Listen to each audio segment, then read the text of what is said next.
going to experience these feelings of going down into yourself, into these dark places of being sad, depressed, feeling lonely, apathetic. I don't care about anything. I'm just lost. I don't have any desire to live. I have no will to do anything, no motivation for anything.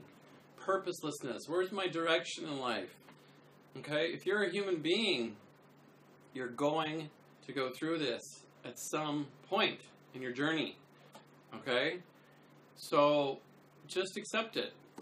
You're not like an animal in the animal kingdom who, like can't laugh at jokes, right? Animals don't laugh at jokes. They don't get jokes like we get jokes. Okay? So there's a difference between us. So they don't go through necessarily these kind of mental convoluted places where, we get really down on ourselves and down on the world, and we go into these really depressed places. So I'm going to speak a little bit about depression here in a different light, because depression is something that is very deeply misunderstood in our society for the most part, and people fight it a lot, and that's why it continues to persist. Is take this drug, go to this doctor, take this, go for 6 weeks or 10 weeks or 5 years, go and get therapy and see if you can fix this issue. And so the thing with depression is that, for one, it's a lack of something deep inside of you that wants to express itself, this divine light, this creative spark, this joy, this incredible love and beauty and this awesomeness inside of you that wants to come out and play, the spiritual aspect. It wants to reveal itself. And when we're depressed, we're not expressing that. We're not allowing that to come through. We're focused on the past, something that happened in the past, or something that we're afraid of in the future, and we're resisting. So we're either attached to the past beliefs or thoughts or memories, or we're connecting to this future idea that is just terrifying. And so we can't take a step forward, and we don't want to go back and relive. And it's like there's no movement. And so we're forced to go deep inside, which is the point of the experience, is to push you deep into your core, so that you, the ego, this mind, this identity, this name, these ideas that you've created around yourself, who you are, that they dissolve. They just release. And there's a stillness, there's a silence that's left. When you really allow depression to fully embody the experience, to let it kind of to sink into it. It's kind of like, not just putting one toe into the jacuzzi, putting your whole body into it and just submerging this really like hot water, or maybe it's really cold water, but really just like surrendering to the experience and not doing anything, not making any judgments about what happens in the mind. Don't take any actions. Don't, you know what I mean? Just really surrender to the core of the experience. And you'll see that what happens is that you go through a very, very deep spiritual process where you sort of tear apart like all these crusted layers over the ego that are just like, life has to be a certain way and I can't allow for this. This is wrong. I can't have that belief. And these things just kind of fall off. And they're really subtle. Sometimes they're just really quick little thoughts that we don't even realize that we're having this thought, and it just slips right by. And it's like a whole deep belief system that's attached to it. And we're like, oh, wow, that is what's causing me to be stuck. And just believing that thought is real. And it could be a thought just as simple as like, I have no value, or I'm worthless, or I'm not really special, or like life is just suffering, and what's the point of it all? Everybody's going to die.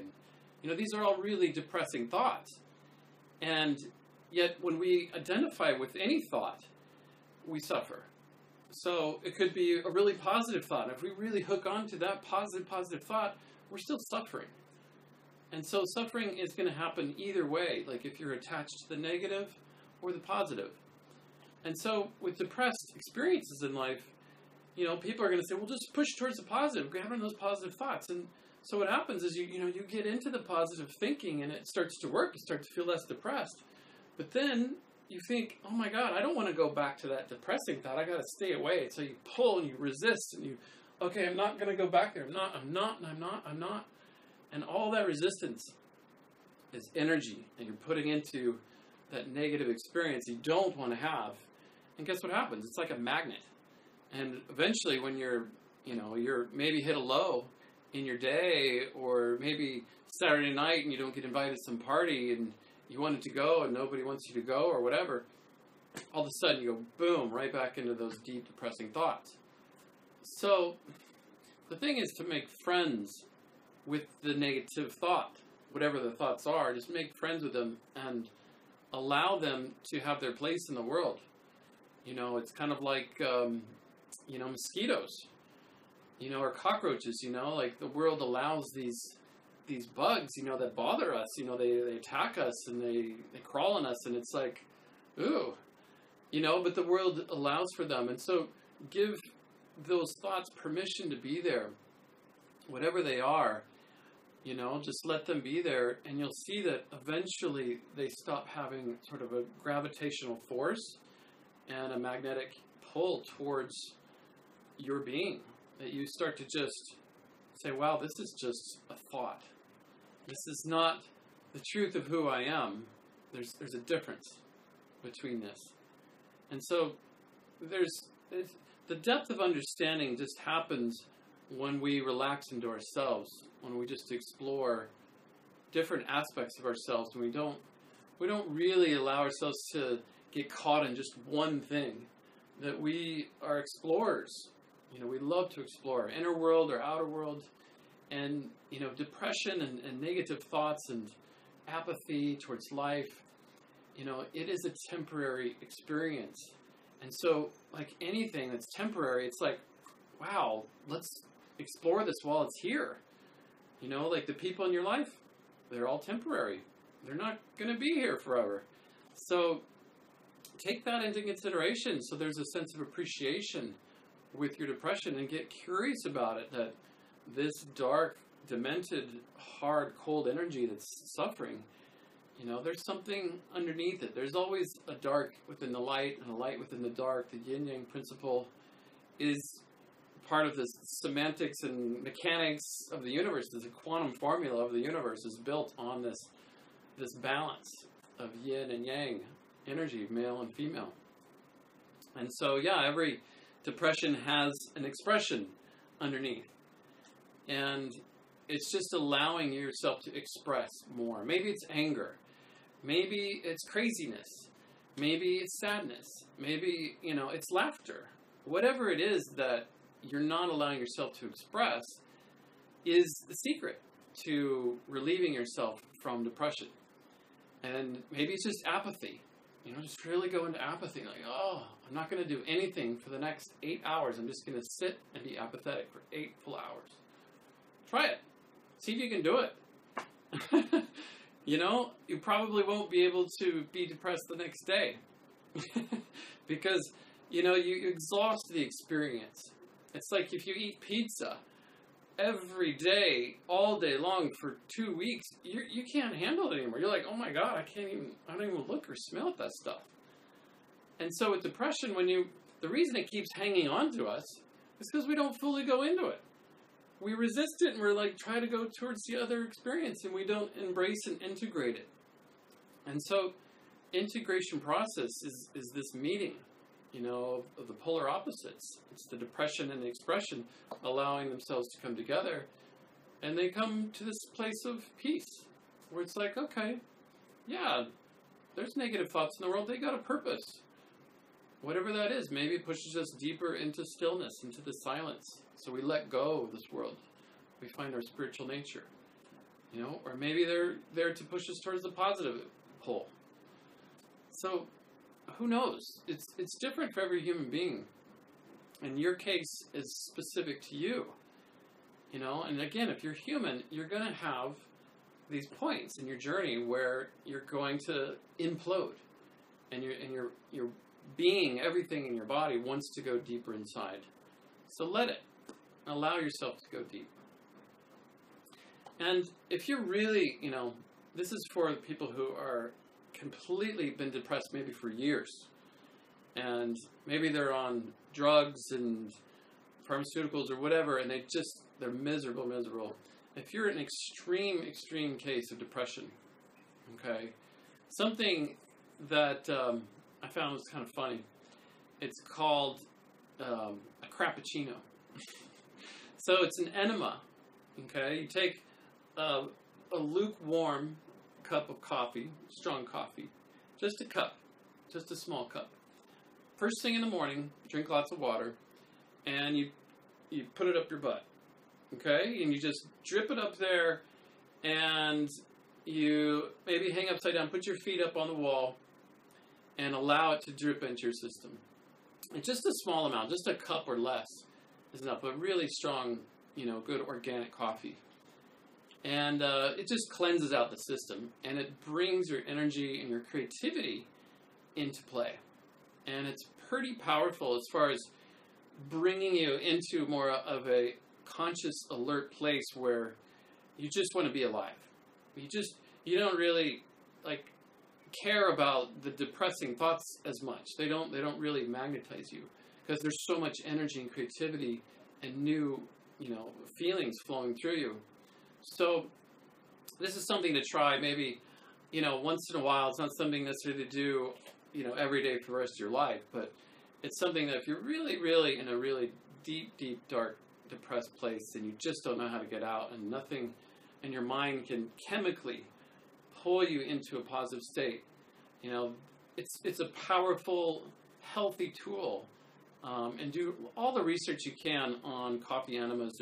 They've been doing them for a long time on the planet, and it's powerful. It's a powerful way to shift your mind. You know, a lot of your thoughts are chemically based in your intestines. You know, when you're digesting something really heavy, you have really heavy thoughts.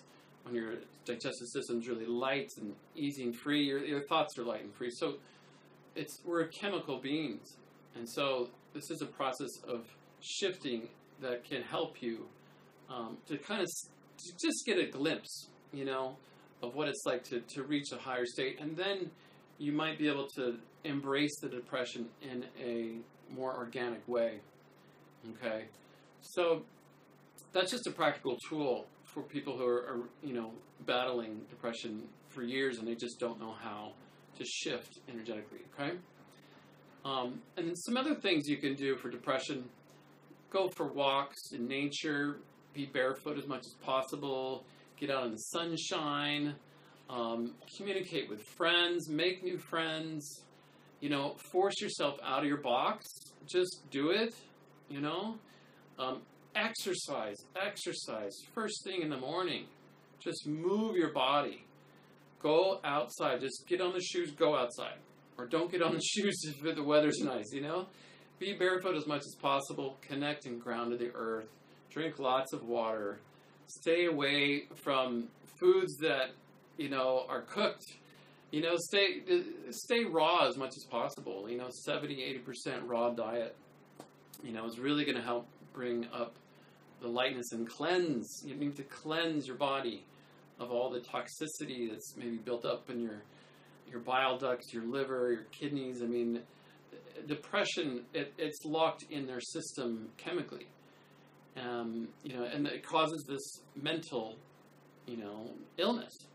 And so it's physical based. It's emotionally, physical, and mental. So it's all connected. So you can do things to shift it, okay? But the secret to completely finding peace with it is in your attitude. It's in your approach to it. It's in greeting it like a teacher, like a friend that you've never really got to know very well, you thought was your enemy, and you realize it's actually maybe your best friend in disguise that helps you to find your most relaxed, peaceful, blissful, spiritual experience that you've ever had in your life. Okay? So this is something to explore, you know. Depression is powerful. I mean, I went through a very intense depressed time in my life where I've learned so much about it when my dad killed himself when I was like 23 years old, and this dark times is just like, what's the point of life? People are just going to leave and die and just, they don't really care about you. And really pushed me into my emotional being, this feeling, this depth, and this darkness of just being like in a toilet bowl, of just being sucked down and down. And I kept fighting the toilet bowl feeling, just being thrown into the shitter. I'm like, this is intense, you know? And I tried to avoid it. And that's why it stayed with me for so long. And I kept fighting it until one day I just gave up. I just laid my body down and I said, I am not getting off the floor until I find some peace. Until I just surrender so deeply that I find peace with this experience that has been just haunting me and just clinging to me for it was probably a year and a half. So, you know, what happened in probably less than 20 minutes was that I just got really inspired. Got some new ideas, things I wanted to create. I started thinking about how to manifest things, and the whole 8 Habits manifesting routine came out of that experience. So there's some powerful things that can happen when we go into the darkness. Amazing, brilliant, enlightening experiences will happen when you surrender. So, you know, the God force is in everything. If you can't see God in all, you can't see God at all, right? So take a look inside where you don't think that this divine intelligence exists. And I guarantee you that if you're patient enough and you're curious enough and you wait long enough, right, that eventually you'll start to see that there's a deep connection in that space as well to something really balanced and whole and beautiful. So everything is perfect in this universe. There's imperfection in everything, in all the perfection. And there's perfection within the imperfection, right? It's always there, the balance of all 3 sides of the coin, right? And so find what the third side is. You know, what's between imperfection and perfection? What's between depression and expression, right? That's your homework. Explore that third side, where those two meet in the middle. And what's left? What's there? Don't let your mind get distracted by anything else. Just really focus and meditate on that space. And you'll see something really shifts. Something really opens up inside, a new way of experiencing life and others and yourself. Okay? So have fun, enjoy, meditate as much as you possibly can on yourself, who you are, and who you're not, right? Be aware of the most unenlightened self that's playing out in your life and the most enlightened self, and again, merge those two and find what's beyond those as well. All right, so thank you for listening. Be well.